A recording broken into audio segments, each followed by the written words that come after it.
Hello again, and welcome to Broadcasting Scotland. It's Monday, the 11th of December. I'm Andrew Wilson, and this is Scotland at 7. My apologies for us starting a wee bit late this evening. This evening, I have the latest daily update from Ukraine on day 656 of the illegal Russian war of aggression and imperial ambition. Then I will also have the headlines for you from Israel and Gaza. Then I'll introduce our guest for this evening, and then together we will take a look at the rest of today's headlines from Scotland and around the world. Ukraine's President Volodymyr Zelensky will address US military officers as part of a last-minute push to convince Congress to provide more money for weapons before funding runs out. On Tuesday, he is expected to go to Capitol Hill and to meet Joe Biden at the White House. Vladimir Putin attended a televised flag-raising ceremony for 2 nuclear submarines. The Russian president travelled to Severodonetsk to view the vessels, the Krasnoyarsk and the Emperor Alexander III, both at the Sevmash shipbuilding yard. Russia will hold its presidential election in 4 annexed regions of Ukraine, Interfax news agency quoted the country's Central Election Commission as saying. Russian forces have unleashed a major offensive on Avdiivka, with 610 artillery shellings reported near the eastern Ukrainian town over the past 24 hours, according to the Ukrainian military. The UK has said it has delivered 2 mine-hunting ships to Ukraine. The mine hunters, originally HMS Grimsby and HMS Shoreham, were renamed the Chernihiv and the Cherkasy in Glasgow in June, and will help Ukraine to maintain a critical route for merchant shipping travelling across the Black Sea. Russia's Federal Security Service, the FSB, has said that it has cracked a network of Ukrainian agents in Crimea who were involved in attempts to assassinate pro-Russian figures, Reuters has reported. The FSB also said that overall it had prevented 18 terrorist attacks this year in Crimea. Officials have said that Russia attacked Kyiv with 8 long-range ballistic missiles before dawn this morning. The strike, at about 4 a.m., marked the first major attack on the Ukrainian capital in recent months using ballistic missiles. And President Zelensky has said that he had a frank conversation with the Hungarian Prime Minister Viktor Orban on the sidelines of the Argentinian presidential inauguration. It was as frank as possible, and obviously it was about our European affairs, Zelensky said in his nightly video address. Orban has threatened to block more EU aid for Ukraine, as well as its membership accession talks. Now, we're lucky enough to be joined this evening by Sandra White. Sandra was first a List MSP and then the SNP constituency MSP for Glasgow Kelvin between 1999 and 2021, when she was lucky enough to retire. Her campaigns have included working against closures and downgrading at the Royal Hospital for Sick Children, York Hill and the Queen Mother's Hospital, and Sandra's also campaigned against racism and for improved treatment of asylum seekers, including joining an occupation against dawn raids. Sandra, good evening. How are you keeping? Good evening, Andrew. I'm fine, thank you. A wee bit cold like everybody else here, unfortunately, but I'm sure I'll heat up once I start having a wee listen to yourself and answering some questions. That's a good way of putting it. I'm sure we'll warm things up a little bit between us this evening, Sandra. Thank you. I'll bring you now the headlines from Israel and Gaza. A UN Security Council ambassador has arrived in Egypt to visit the Rafah border crossing. An Egyptian Foreign Ministry official told the envoys during a briefing there is no justification to turning a blind eye to the pain and suffering inflicted on the Palestinian people in Gaza. In its latest, OCHA said on the 10th of December, as of 10 p.m, 100 trucks carrying humanitarian supplies entered from Egypt into Gaza, well below the daily average of 500 truckloads, including fuel, that entered every working day prior to the 7th of October. Italy, France and Germany are calling on the EU to impose ad hoc sanctions against Hamas and its supporters. France is also considering imposing national sanctions on those involved in illegal Israeli settlements in the occupied West Bank, the French Foreign Minister Catherine Colonna has said. Fighting continues on the ground in the Gaza Strip, accompanied by repeated aerial bombardments from Israel. Rockets have also been fired into Israel from Gaza and from anti-Israeli forces in the Lebanon. Some of the heaviest close-quarters fighting in more than 2 months of conflict took place over the weekend, as Israel Defense Forces tried to consolidate control of urban centres in northern Gaza and pursued Hamas leaders in the heart of the biggest city in the south, Khan Yunis. Israel has told the UN that it must do better at delivering aid to the people of Gaza. Kogat complained it was willing to double the number of inspections, but that aid keeps waiting at the entrance at Rafah. Since the 7th of October, Israel has essentially blockaded Gaza, including at times cutting off telecommunications. The Rafah crossing with Egypt is the only entrance or exit to Gaza that has been open with any regularity, and Israel insists on inspecting all cargo being sent into the territory. Israel's military says that 104 members of its forces have been killed in Gaza since the ground operation began. In addition, the IDF states that 582 soldiers have been injured inside the Gaza Strip. It gives its total casualties since the 7th of October as 433 soldiers killed and 1,645 wounded. Authorities in Gaza say that nearly 18,000 Palestinians have been killed by Israeli military action there since the 7th of October. In addition, more than 200 Palestinians have been killed in the occupied West Bank over the same period. It has not been possible for journalists to independently verify the casualty figures being issued during the course of the conflict. The Lebanese state news agency has reported that the mayor of the village of Tebe in South Lebanon has been killed by an Israeli strike earlier today.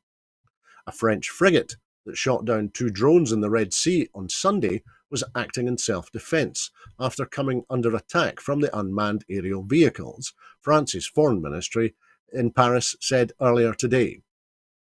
Sweden has demanded the immediate release of an EU diplomat who has been held in an Iranian jail for more than 600 days and is facing trial on charges of spying for Israel, and more than 200 people blocked entry to the Conservative Party's headquarters in London before delivering an open letter to 10 Downing Street that calls on the UK Prime Minister Rishi Sunak to back a permanent ceasefire in Gaza.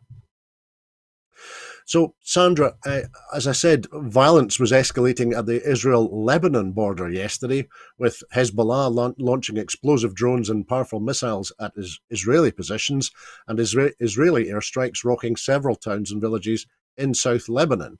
A Hezbollah official said that Israel had stepped up its attacks in Lebanon, and the Israeli government spokesperson Elon Levi accused Hezbollah of escalating its aggression. So, Sandra, it sounds like the conflict is really rather beginning to spill over the fence which surrounds Gaza, doesn't it? Yeah, well, I think most people thought it would, after Hamas with the attack on the 7th of October. But we know that this didn't start on the 7th of October, 75 years of, basically the conflict or the open air prison in Gaza, 56 years, and then 16 years of Gaza itself just been an open air prison and fenced off. So it's really been an accumulation of these years, which I believe has led to the attack by Hamas. But the actions of Israel against civilians has really, really, it's unforgivable. It's criminal, collective punishment. And this, to me, has ramped it up with, the other supporters of Hamas, as you might want to call them, Hezbollah and others as well. And this is really quite frightening. You mentioned about Ukraine earlier there. Basically hardly hear NATO mentioned now in Ukraine, which I think they should be, saying something, basically, because I believe that with them expanding, it led to some of the situation with Russia as well. And now we're into, as you said, 656 days in Ukraine, and people are suffering through that. But Israel, basically, it's a genocide they're committing, a genocide in the Gazan people and the Palestinian people. I mean, I've been in Gaza, I've been in the West Bank, I've been in Khan Yunis, and I've also been in Shtila, etc., etc. I know how the people are having to live, and basically it's not having to ask for permission to get through gates to go to your work and your kids even to go to school. So they're constantly being stopped. And you mentioned about, Israel not allowing the journalists in. Well, how many is that now? 75 journalists have been killed, in the Strip, some in the West Bank as well. And obviously it spilled into that too. And we talk about sanctions against Hamas. What about sanctions against Israel? This is as if you've got Gaza and Palestine versus Israel, the USA, the UK, and most of the Western world. Now, when you look at the conditions that they've had to live in for the 75 years and what they're living in now, it's a David and Goliath situation. And there has to be an immediate ceasefire, or all of this will just spill right over, as it is doing just now. You've got Israel trying to defend itself on three sides by the looks of it, if you call defending yourself by, mass killings in Gaza. And I just find that the whole thing, quite unbelievable, even though I've been there and I saw how the Israelis treat Palestinian people. But it's shocking what's going on. Targeting killings at hospitals. You mentioned the UN also there, Andrew, as well. I mean, basically, the International Court, the UN, and yet Israel says if you say anything against them, even the UN, they won't even let them in to inspect anywhere at all. So it's really became a case of Israel is doing what it wants and the West isn't stopping them. So absolute ceasefire, it should have happened ages ago anyway, but it should never have got to the situation where the Israeli government anyway, feels as though it can just continue with these mass murders and they're getting away with it and there's no sanctions against them. I feel really strongly about it because I have, as I said, visited. Of course. I've met people there. I just Yeah. wonder if they're still alive, probably not. Thousands and thousands of young people who have been killed. It's just babies. Unbelievable. And the world is sitting It is. watching on. And I just find it unbelievable. I know that people have been out marching.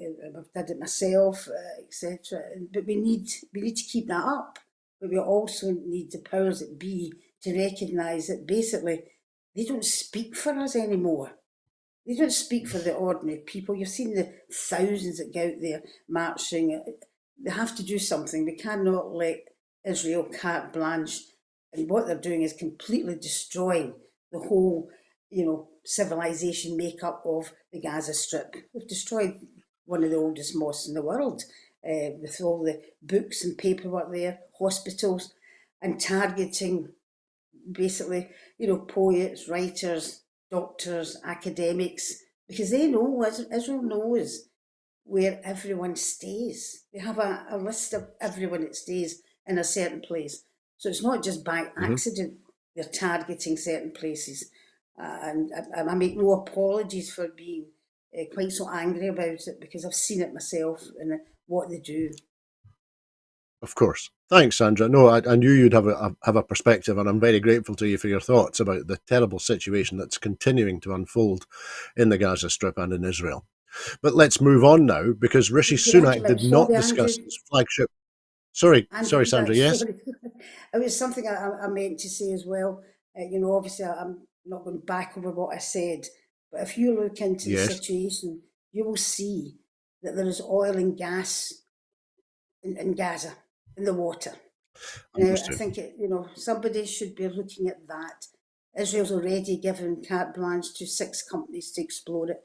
BP's one of them, and there was Yes, yes, basically that's right, saying that they Sandra. can We prosper from it, and I think that's something we should look yes. into as well. Absolutely. It was Sorry for covered on the Full interrupting Scottish you. yesterday afternoon, Sandra. Don't worry. But thanks. Thank you for your insight and your thoughts on that.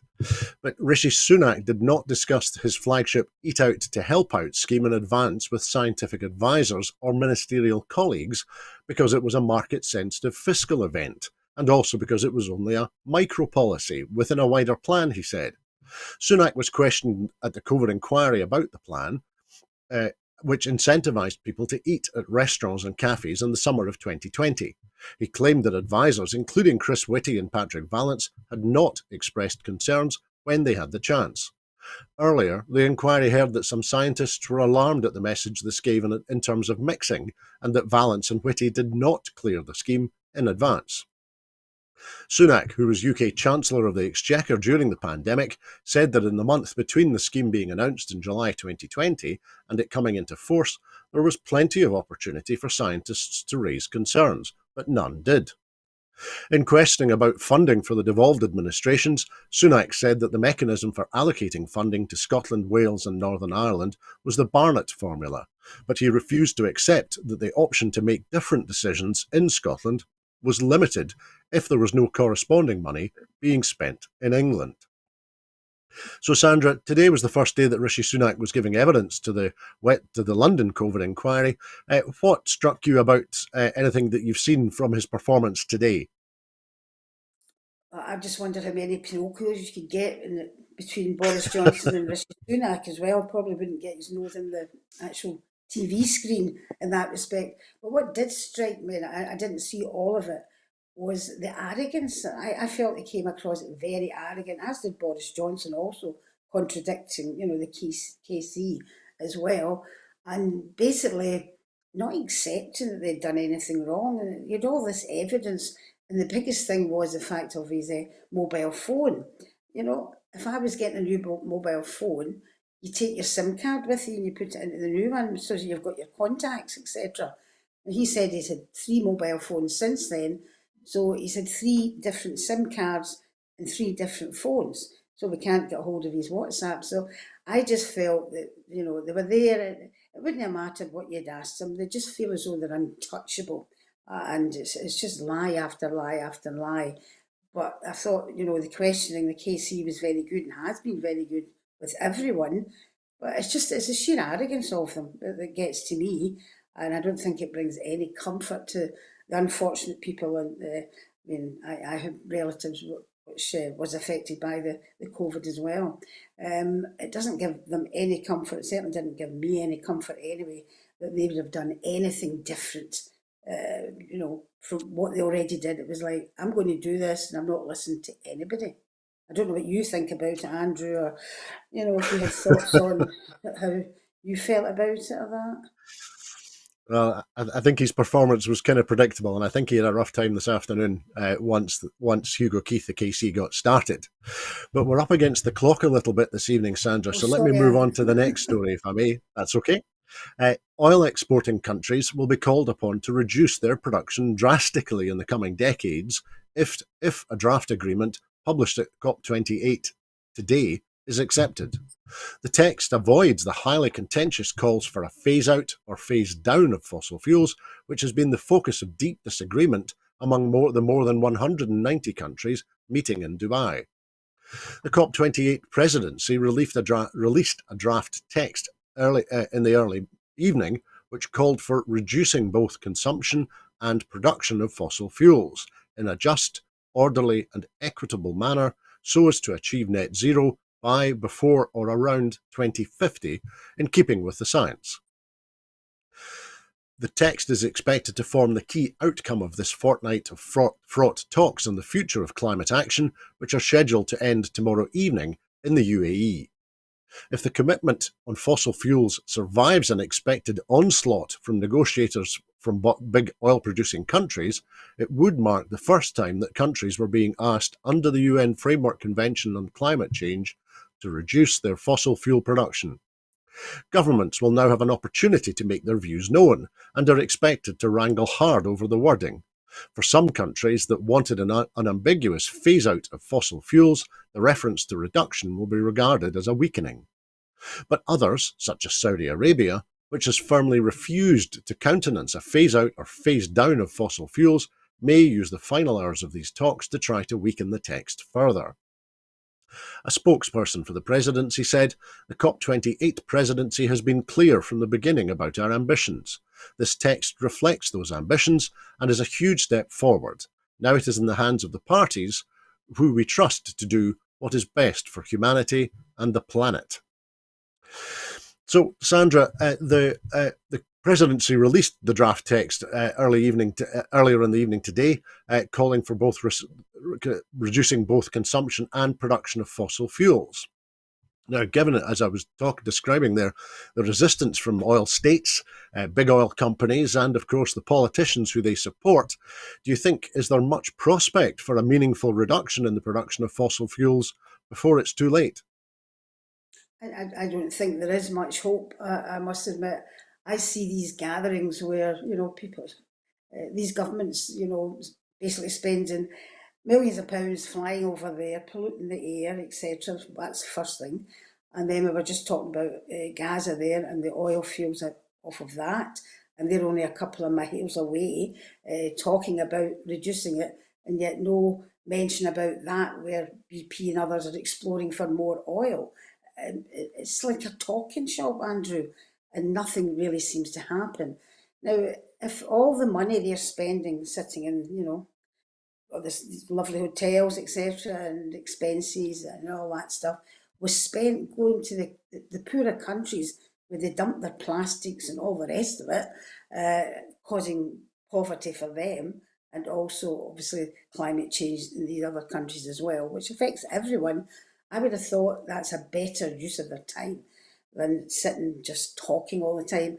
And I may get flack for saying this, but I just don't think these talking shops do anything at all to rectify it. And as you say, the Arab Emirates, the biggest oil producer, etc., they're not going to give that away. That is their key, isn't it? That's their hold that they've got. And then you've got America as well, and the various other countries who rely on coal, fossil fuel. I just think to me, it's a waste of time. That's the way I feel.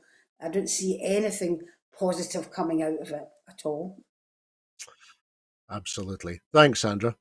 We'll move on now because in a letter to the Scottish Government, the UK Foreign Secretary, Lord David Cameron, has threatened to withdraw Foreign Office support for Scottish ministers in retaliation for Scotland's First Minister meeting with the Turkish President without UK officials being present.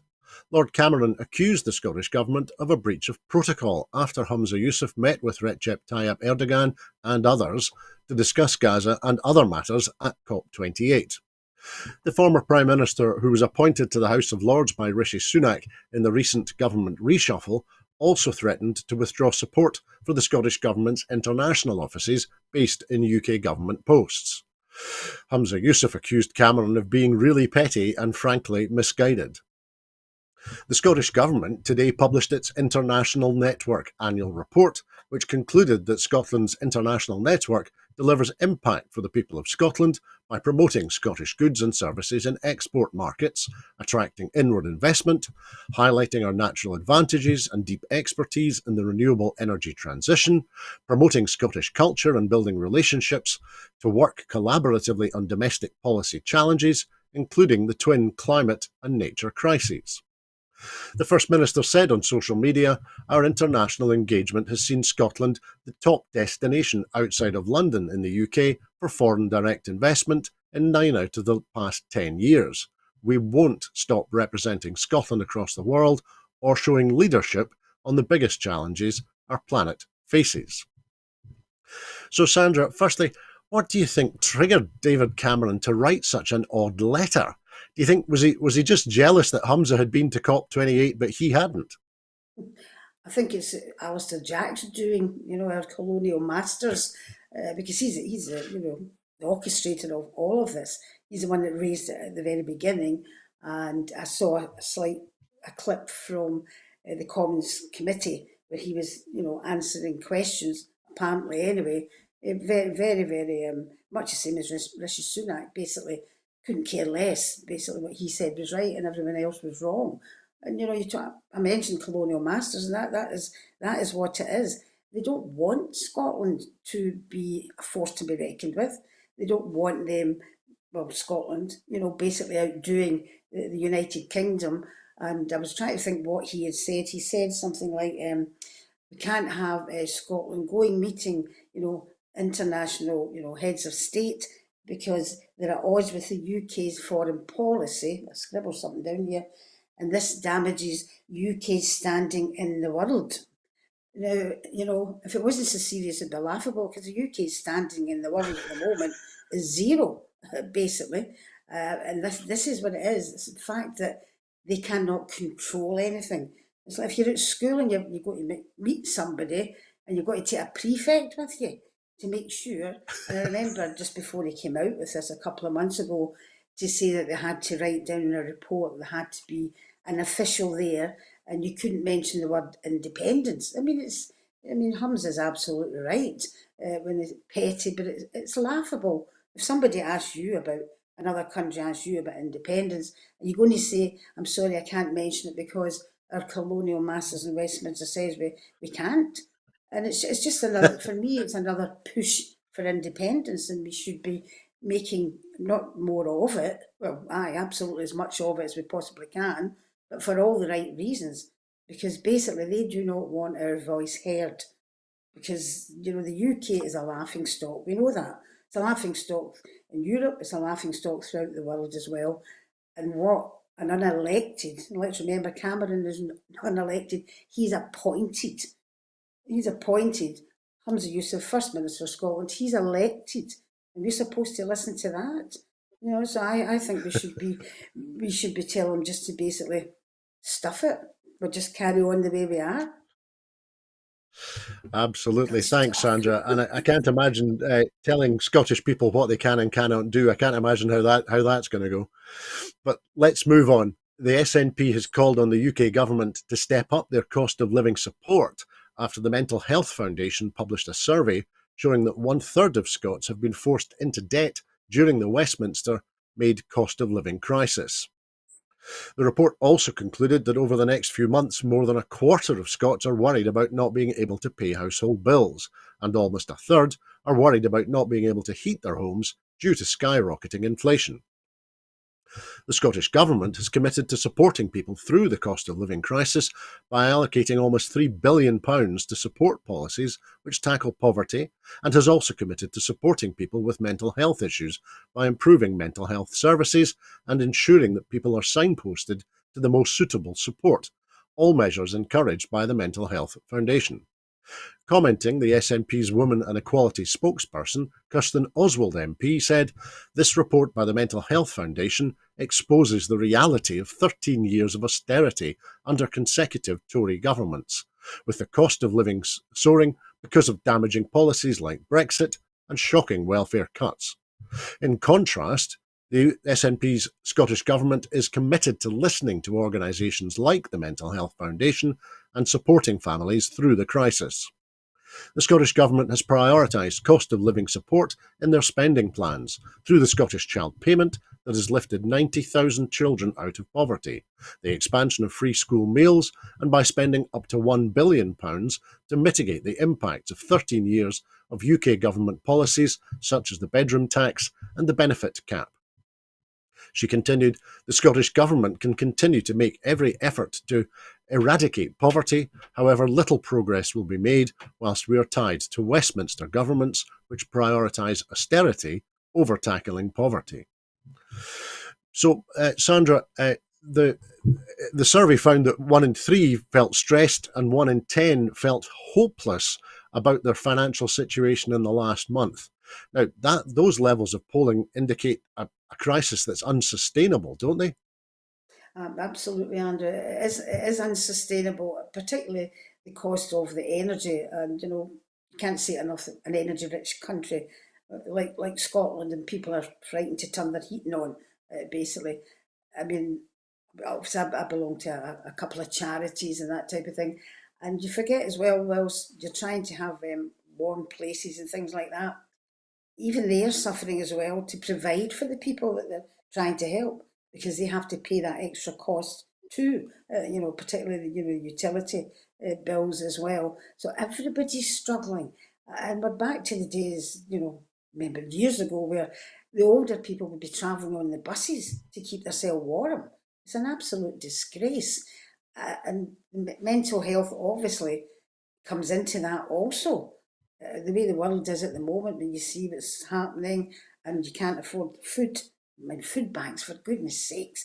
I mean, they're just multiplying constantly all the time.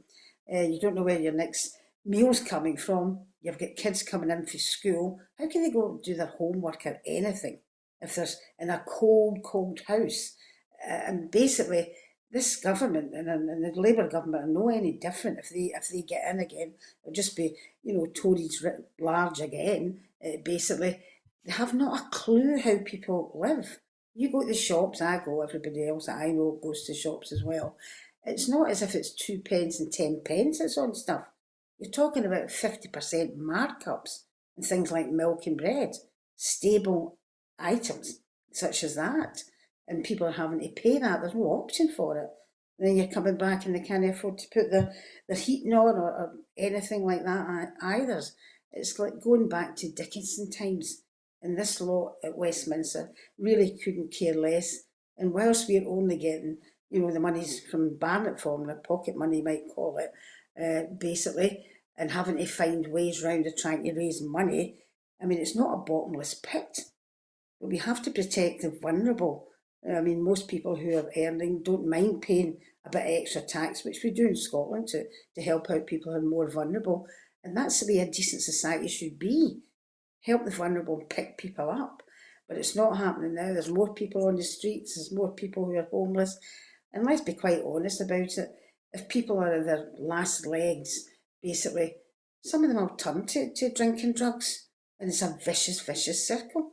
And we're trying to get into the middle of that by doing good things to help people.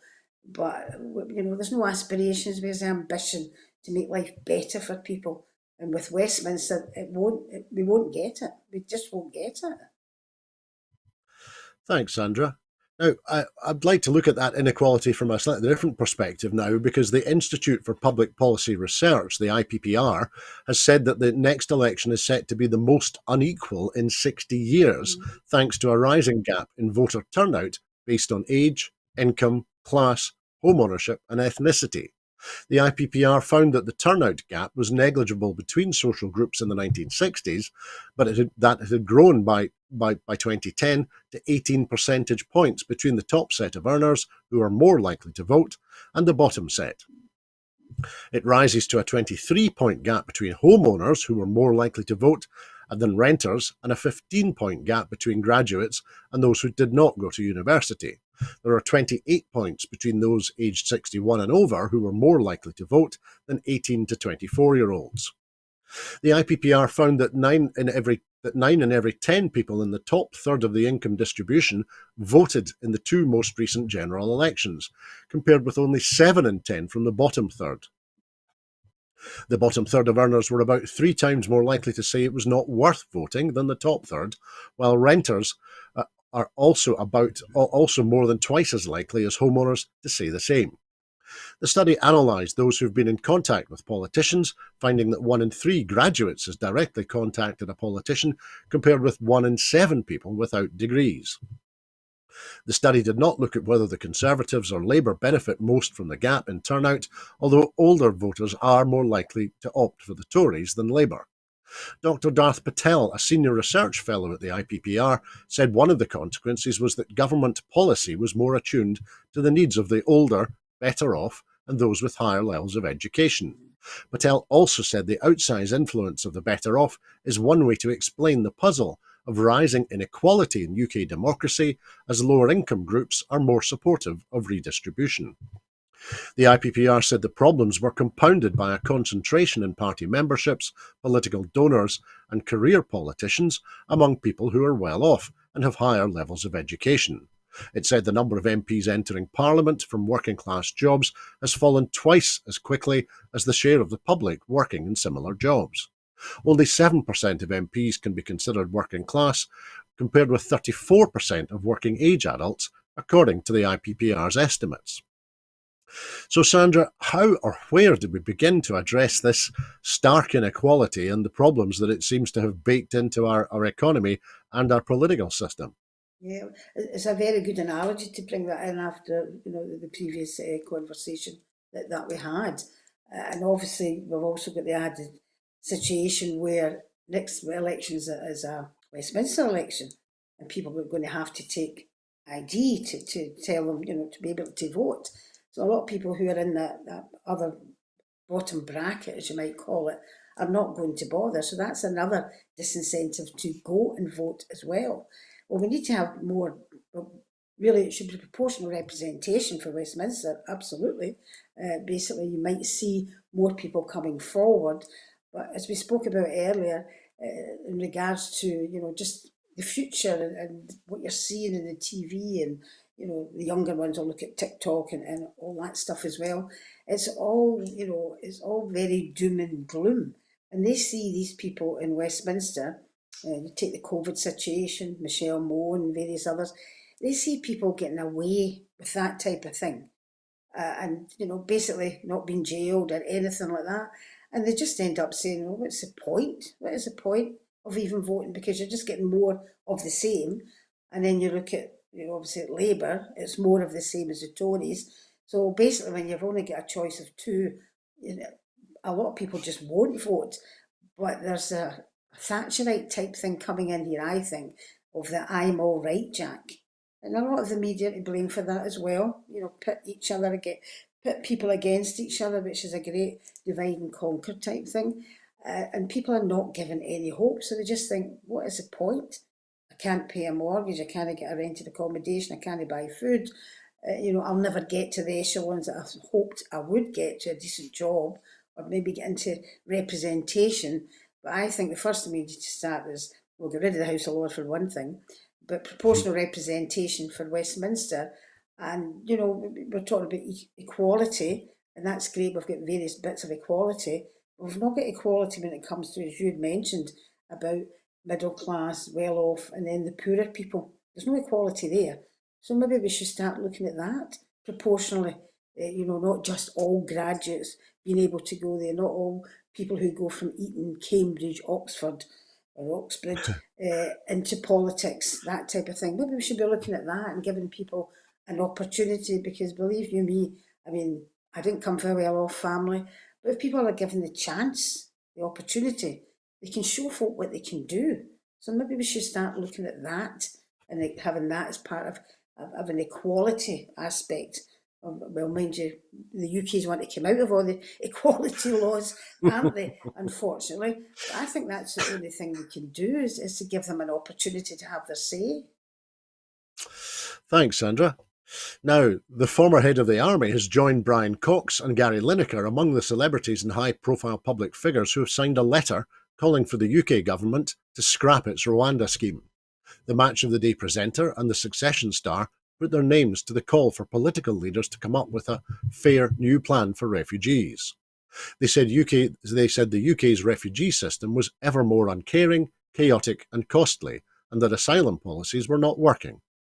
Another signatory, the former head of the army, Richard Dannett, said the dogged pursuit of the unpopular plan to send people seeking protection to Rwanda is astonishing, and described a failure to fully support Afghans fleeing the Taliban as shameful.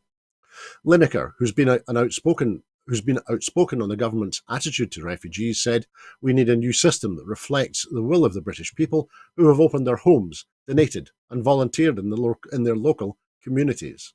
That's why I'm backing this new campaign, because fair really can begin here." Brian Cox said the UK's asylum system is a shambles, not least with the government's continued attempts to push through this awful scheme to send people to Rwanda. The actor, who won a Golden Globe Award for his role as the media tycoon Logan Roy in Succession, added, "We need a total rethink. Political leaders must create a system that is not just properly managed, but is fair and has compassion at its heart." Sandra, it struck me, and I was interested to hear your thoughts on it. Do celebrity endorsements of the like of Brian Cox and Gary Lineker and others for this campaign, do you think celebrity endorsements for campaigns like this, do they make a difference? Certainly get it noticed, I think, basically. I think the media are happy. They want to publicise it, so whilst publicising them as well as they're publicising the cause. So I think in a roundabout way, yeah, they probably do. It brings a focus on the issue, and that means that they can actually speak on that issue. People are listening. I think it does, it does make a difference if important or whatever you want to call it, people do say that. Yeah, I do think it makes a difference. Whether it changes people's mind, I don't know.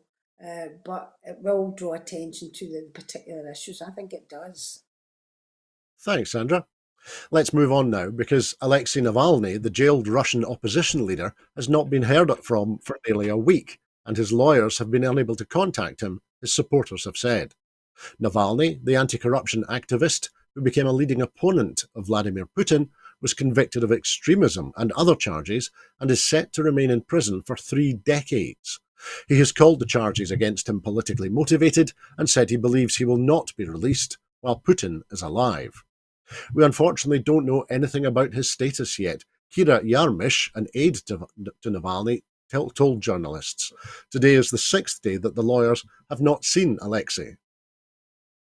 Navalny's supporters said he again failed to appear by video conference for a court hearing today, with prison officials blaming a power outage.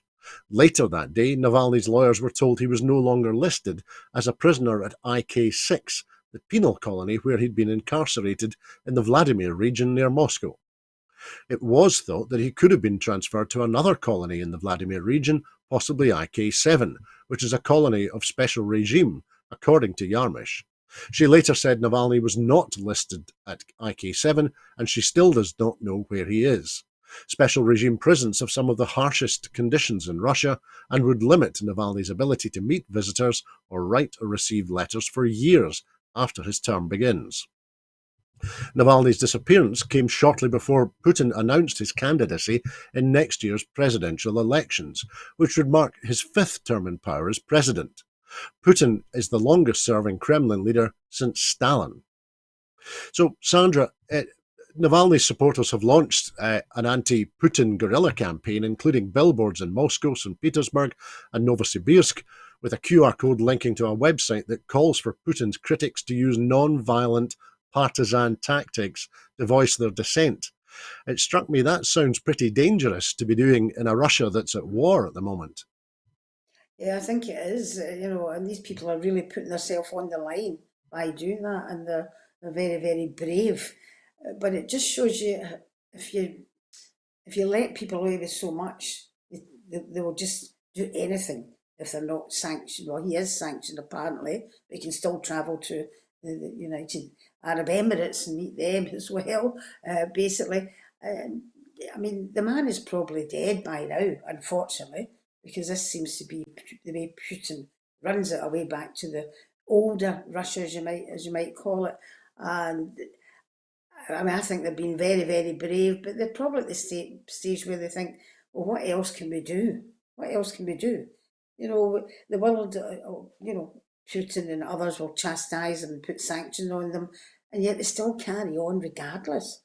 You've got to say to yourself, what can you do with these people? How can you stop them from doing that?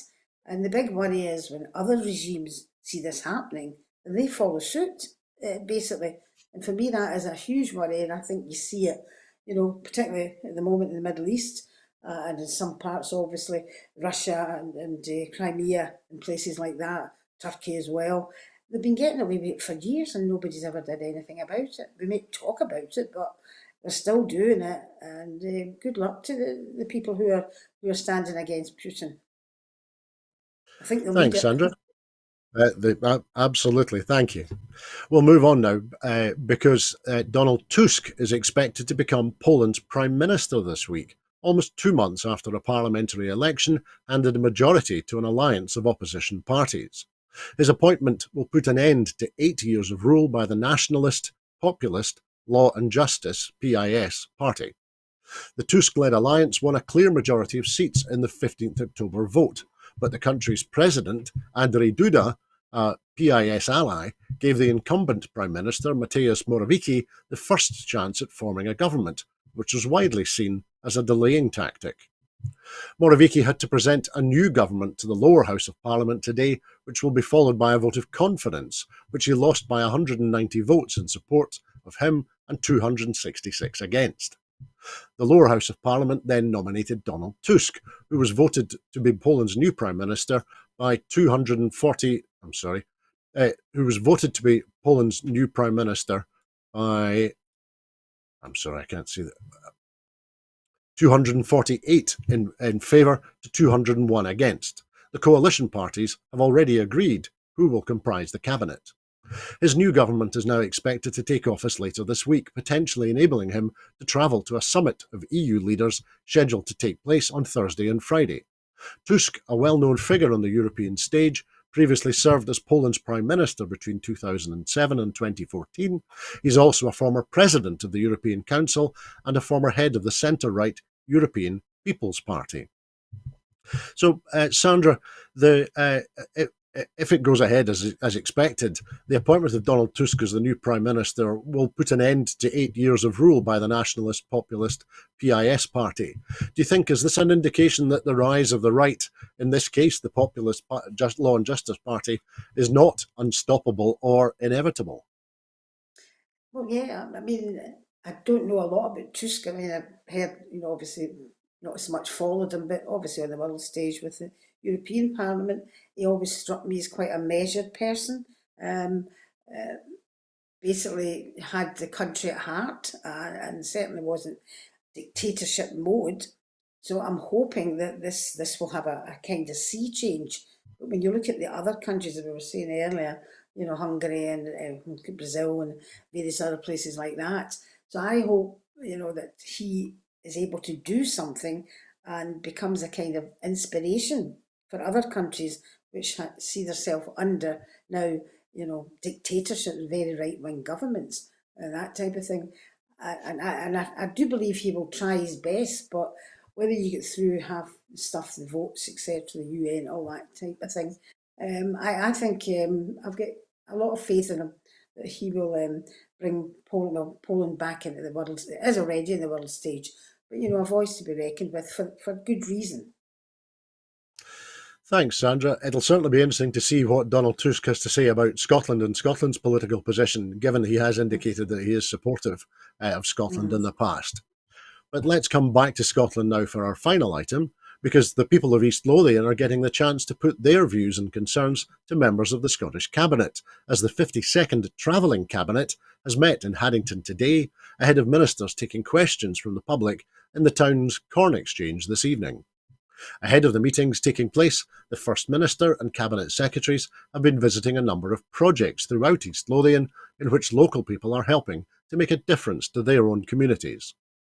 First Minister Humza Yousaf has praised the local community in Dunbar for their entrepreneurial initiative after they bought 2 local businesses with the help of Scottish Government funding. The First Minister and Cabinet Secretary for Rural Affairs, Barry Gudgeon, heard how local residents launched successful community share offers to raise finance for the grocery store, the Community Carrot, and the Community Bakery to bring people together and to help regenerate the town's high street. First Minister Humza Yousaf said, "We are committed to hearing from people across the country to help inform decision-making, and the projects I visited today exemplify the type of community empowerment this government is encouraging in Scotland." Through awards from the Scottish Government's Scottish Land Fund, totalling almost £400,000, these 3 initiatives have demonstrated how local people can make a positive impact to local employment and their local economy. He continued, "East Lothian is a beautiful part of Scotland with tremendous community spirit, and I look forward to hearing more about people's priorities during the public discussions in Haddington today." Mm-hmm. So, Sandra, this is the 52nd travelling cabinet since 2008. Do you think travelling cabinets are a good idea? I think if they go to the right places, they are a good idea. When you're talking about, Dunbar and East Lothian, they have different priorities than, say, Glasgow or whatever.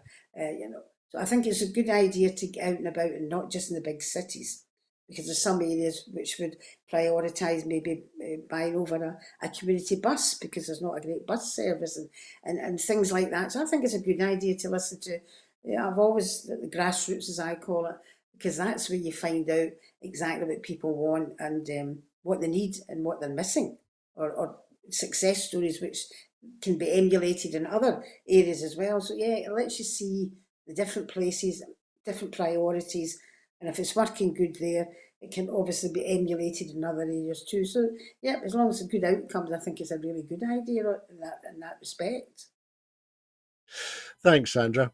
And do you think, in terms of the public meeting this evening, does a travelling cabinet, does it bring politicians closer to voters? And do you think, do the politicians listen? Well, I would hope so. Anyway, certainly. I mean, obviously, I can only speak for the area represented as well, and it was good because you always get a good turnout. I mean, people weren't always happy with things, but that's part of life. But you can see in the Scottish Land Fund and the buyouts, community buyouts, that's been a great success in Glasgow as well as other areas too. And you can learn from people. Even talking about the Parliament, when I used to go about, hardly anybody even knew about the petitions committee. If people were anxious about something and it was workable, like school kids wanting X, Y, and Z for the schools, I would say, well, have you ever thought of putting a petition at the petitions committee? You can speak at the Parliament, they will listen to you, it has to go through committee. A lot of people don't even know what goes on in the Parliament at times. So being able to give your experience and then giving you their experience, yeah, I think it's a great thing as long as they act on it, and it's very good for everybody involved. Thanks, Sandra. That's a really great perspective to wind up and to conclude our discussion this evening, because I'm afraid that's all that we have time for this evening. In making these programmes, Broadcasting Scotland depends on the generosity of the viewers and others who value our distinctive approach to news, current affairs and culture. Please help us to continue to make these programmes, to continue to develop the station and to make new programmes for you. Our programmes will always be free to view, but if you can afford £5 a month, please consider becoming a Broadcasting Scotland supporter. Our need to reach our £30,000 target to continue to pay our bills is still pressing. Due to the generosity of our supporters, we've raised nearly £22,000. However, our need to raise the remaining £8,000 is now really urgent. To everyone who has donated, and to everyone who has signed up to make a regular monthly payment as a Broadcasting Scotland supporter, thank you very much. There are other ways in which you can contribute to our work. If you would like to volunteer to work with Broadcasting Scotland, either behind the scenes or in front of the cameras, or in any other way that helps our work, then please visit our website at www.broadcastingscotland.scot and send us a message there. You can find us on X Twitter, Mastodon and Blue Sky at Broadcast Scot. Please like, retweet, boost and reskeet us on those platforms. And you can also find us on Facebook by searching for Broadcasting Scotland. When you're watching us on YouTube, it would be great if you would like and subscribe to Broadcasting Scotland on that platform. We will be back tomorrow evening at 7 o'clock sharp for the next edition of Scotland at 7, so please come and join us then. I'd like to say thank you to everyone who's been watching this evening, and of course I'd like to say a very special thanks to our very special guest, Sandra White.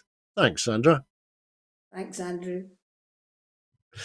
Please look after yourselves and please have a very peaceful evening. Bye-bye. Bye.